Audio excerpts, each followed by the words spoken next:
Okay, so the next thing, so this horizontal dimension of the film. So what we now start to have is we've got this beam coming through, there's these little slits, it's at -8 degrees.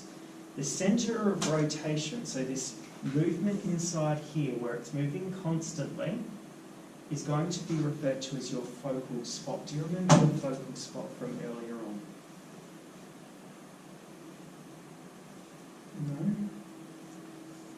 Okay, so this is kind of like where the X-rays are going to be targeted at, and this is where the X-ray beam is going to diverge from, so where it's going to go off into its separate directions, okay? So you could imagine that if the X-ray beam is being targeted at this area, this is where it's going to expand out from. Is that all right? So whereas if you saw the focal spot on your X-ray unit for the intraoral, do you remember when you're looking at the X-ray cone and the X-ray tube, you saw a red dot? That's your focal spot. So that's a bit weird, isn't it? So there's no red spot on our X-ray for a panoramic from the X-ray tube. It's actually inside the mouth effectively. Is that a bit weird? Whereas it's normally the red dot on the intraoral one, telling you where the X-rays come out.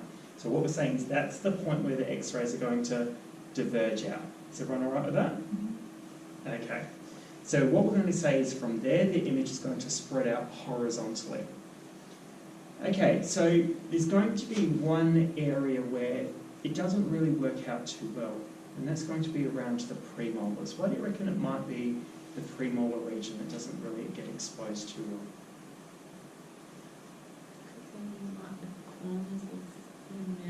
They are. So they're kind of in a position where when you try and expose it, it's not nice and rounded, it's not nice and curved, it's flat. And so every time we try and expose it, you find we don't get an effective image. The newer units are getting better, they're trying to minimise the overlap now, but that's why we still usually need to take a set of bite wings with a panoramic, because they don't tend to expose clearly between the contacts, whereas you can modify your intraoral films to capture a really good X-ray. So we don't call premolar overlap a fault, it's just an artefact that happens with this type of X-ray.